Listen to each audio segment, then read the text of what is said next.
nós acompanhamos aqui o movimento que aconteceu em todo o país na última sexta-feira, né, uma greve geral marcada pelas centrais sindicais, e a constatação é que a adesão dessa greve foi muito baixa. Aí surgiu a seguinte questão, né? Por que razão essa adesão foi muito baixa? A gente já trouxe um especialista, vamos trazer um outro para que opine a respeito do tema. Hoje é o jornalista Leonardo Sakamoto que está aqui conosco. Leonardo, boa noite, obrigado pela gentileza, bem-vindo. Tudo bem? Leonardo, te surpreendeu o fato dessa paralisação, era o nome que se divulgava, ter tão baixa adesão? Olha, eu acho que de uma maneira geral não surpreendeu, porque durante a semana já houve a informação de que algumas centrais sindicais, como a Força Sindical, o GT, já não iam participar de forma tão ativa da manifestação da sexta-feira, que já estavam negociando, inclusive, mudanças no texto da reforma trabalhista via medida provisória com a Presidência da República e que não iam fazer parte. E, ao mesmo tempo, um ponto que é fundamental nas paralisações e nas greves hoje em dia, que é a paralisação do sistema de transporte, estava apontando que não aconteceria em grandes cidades como São Paulo. Então, os metroviários não pararam, os cobradores e motoristas de ônibus não pararam, o CPTM. Então, o que acontece é que outras categorias acabam não parando também. Com isso, fortaleceu o governo ou não? Olha, eu não diria isso, na verdade, porque até como você mesmo Ou fortaleceu a reforma? Não, eu acho que é o seguinte, eu acho que a reforma está quase que no automático, na verdade. É claro que o governo Temer depende da reforma trabalhista aprovada para mostrar um sinal a grandes empresários, ao mercado financeiro, de que continua bastante útil, né? E, claro, que mostrando que, olha, eu ainda estou aqui, né? Estou vivo, né? Vocês precisam de mim. Só que, ao mesmo tempo, uma parte significativa do Senado Federal precisa também da aprovação das reformas por conta dos seus financiadores de campanha. Alguns dos senadores são eles próprios empresários, ricos empresários, inclusive, que têm interesse nisso. Só que não foi o suficiente a paralisação na sexta-feira para bloquear o andamento. Mas agora também é importante que se diga que a greve geral do dia 28 de abril, aquilo sim, uma greve geral que parou bastante o país, também não foi suficiente, porque logo na sequência aquilo passou em comissões, passou no Congresso, né? Continuou passando. Na verdade, é uma ruptura completa, na minha opinião, entre a opinião pública, não só aquela que se manifesta nas greves e paralisações, mas também o próprio Datafolha apontou que 83% gostariam de eleições diretas para o presidente, 7% apoiam Michel Temer no governo dele, né? Então, há uma cisão entre a opinião pública, entre a opinião de trabalhadores, entre tudo isso mais e a presidência da República. Agora, no Congresso. Leonardo, não é um pouco difuso? Eu vou sair da rua para protestar contra o quê? Tem tanta coisa acontecendo ao mesmo tempo que as pessoas estão um pouco perdidas, quer dizer, não tem o norte. Eu acho que você tem razão com relação à profusão de pautas, crise econômica, reforma trabalhista, reforma da Previdência... Lava Jato, corrupção. Você escolhe o seu problema e manda ver, porque você tem problema para todo lado. É claro que a reforma previdenciária, a reforma da Previdência Social, ela é mais inteligível para a população, que sabe, a maior parte da população sabe o dia que vai se aposentar, quando, com quantos anos, com quanto vai receber, e entende que a reforma da Previdência, o que ela vai perder com isso. A reforma trabalhista, a mudança de mais de 100 itens, impede que a população entenda especificamente o que vai perder ou o que não vai perder com isso. Mas, ao mesmo tempo, há um desalento, Heródoto.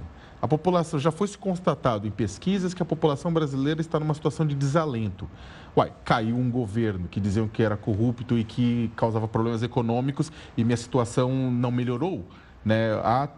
O monopólio da corrupção não é do PT apenas, tem o PMDB, o PSDB, a situação econômica está ruim ou até piorou.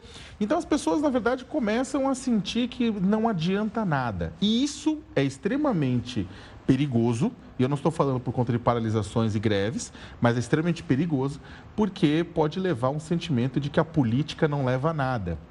E aí facilita o surgimento de figuras autoritárias. Tá. Agora, não é o caso também das pessoas imaginarem o seguinte, há uma sequência no país. A gente, com Temer ou sem Temer, vai ter eleição em 2018, aí nós vamos poder escolher novamente deputado federal, senador, etc, etc, etc.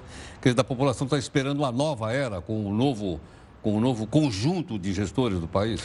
Eu não sei se, na verdade, essa população exatamente está esperando. Ela tem certeza, pelo menos a princípio, vão haver eleições gerais em 2018, a menos que aconteça algum cataclisma, que hoje é muito difícil, né? Sem dúvida. Hoje é muito difícil que seja postergado ou antecipado as eleições gerais. Só que, ao mesmo tempo, a população percebe que a vida dela não vai melhorando, ela vai se fragmentando, ela vai se deteriorando. E ela percebe que o governo que está aí não tem sido suficientemente competente para resolver os problemas que têm sido colocados. E seus representantes lá no Congresso? Muito menos. Né?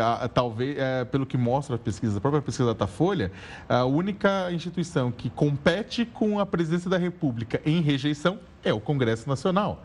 Então, também dá uma sensação complicada, agora, porque se substitui o Temer, entra quem? Sim, então, eleição indireta. Esse pessoal todo não vai bater na porta do eleitor para ser reeleito deputado federal, reeleito senador, reeleito sei lá o quê? Aí que está o ponto da história. A boa parte dos deputados e senadores, isso não é de agora, historicamente, conta com uma coisa, que o eleitor tem memória curta. Que o eleitor vai esquecer tudo aquilo que aconteceu nas últimas semanas, nos últimos meses, e que na hora H vai falar, olha, você precisa de mim, você tem a mim. O que acontece é que a própria reforma trabalhista, a reforma previdenciária, trabalha com calendário eleitoral.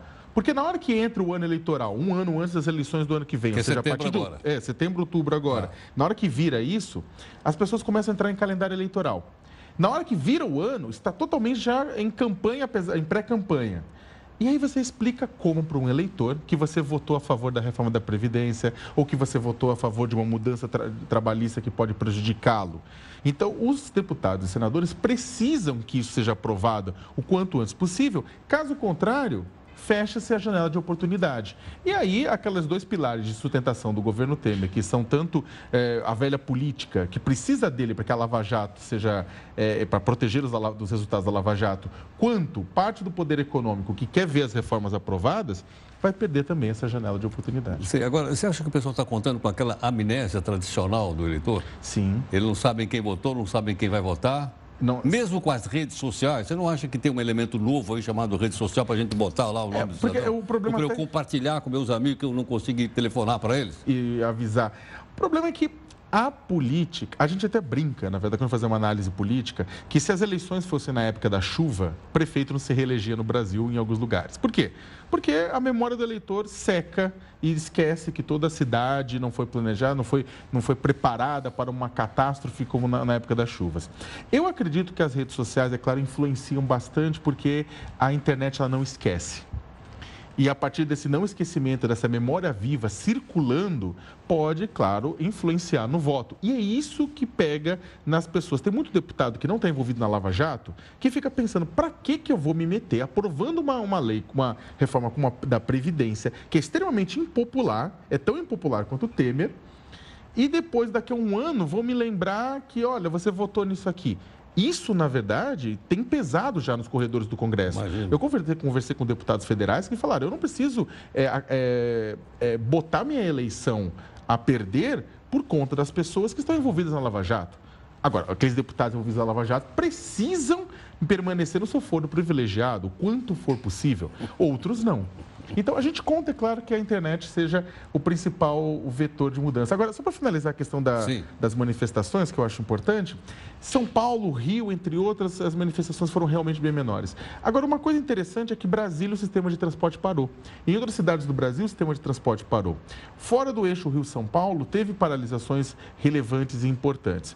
Eu acredito que os deputados e senadores do Nordeste, eles vão ser um ponto fundamental nisso. A reforma trabalhista deve ser aprovada essa semana ou a próxima, a menos que aconteça também um cataclisma. Só que eu acho que a reforma da Previdência dificilmente será aprovada, porque ela ainda não se tornou palatável para boa parte dos eleitores e principalmente a região Nordeste, onde a aposentadoria ainda é um diferencial na manutenção da vida da população pobre do interior, vai gritar mais alto junto aos políticos. Leonardo, eu queria pedir que você ficasse mais um instante conosco, tudo bem? Claro. Aqui conosco, gentilmente, o jornalista Leonardo Sakamoto. Leonardo, o que está acontecendo com os sindicatos? Estão definhando? Ou dependem do imposto sindical obrigatório para se manter? Existe uma briga, inclusive dentro dos sindicatos, entre os sindicatos, a respeito do imposto sindical obrigatório, aquele dia que você tem que contribuir obrigatoriamente com um determinado sindicato. Parte deles discorda dessa obrigatoriedade e uma parte depende e quer essa obrigatoriedade. A parte que quer a obrigatoriedade, inclusive, está tentando negociar com o governo federal, com o governo Temer, a manutenção disso através de medida provisória. E tem uma parte que acha que pode-se viver bem sem isso. Há outras disputas, Heródoto, acontecendo, a questão da unicidade sindical. Por que eu não posso escolher o sindicato que me represente? Há centrais que querem obrigar uma pessoa, um sindicato, por região, a representar determinada categoria. Outros querem deixar livre. Né? Todas essas discussões elas estão sendo travadas. O Brasil precisa, bem na verdade, de uma reforma sindical. Precisa de uma reforma de representatividade. O mesmo problema que acontece no Congresso Nacional da representatividade, muitas vezes acontece no sindicato também. Porque se esvaziam também, né? Se esvaziam, muitas vezes são corruptos, muitas vezes são fracos e não conseguem fazer frente a grandes setores econômicos. A gente precisa, por exemplo, mudar e fazer com que um grupo de sindicatos do mesmo setor econômico possam debater questões trabalhistas, salariais com as empresas do mesmo setor econômico. Agora, as empresas não querem isso. Eu sou a favor do fim do imposto sindical, mas também sou a favor do fim da obrigatoriedade de contribuição de empresas com o Sistema S. Explica o que é Sistema S. O Sistema S, bem, grosso modo, Senac, SESI, Senai, tanto a questão o sistema de aprendizado e de serviço social da indústria e do comércio, é bancado também com uma contribuição obrigatória dada pelas empresas às associações empresariais, às confederações empresariais. Parte desse dinheiro vai para esse sistema social, esse sistema de aprendizagem, mas parte vai também para que as confederações possam fazer o que quiserem com isso. Eles acabam moldando esse dinheiro de acordo com a sua necessidade, CNI, CNA. Então, se os sindicatos têm que acabar com essa contribuição, as confederações também deveriam acabar com essa contribuição. Ok. Leonardo, obrigado pelo Obrigado, Heródoto. Até a próxima. Muito obrigado.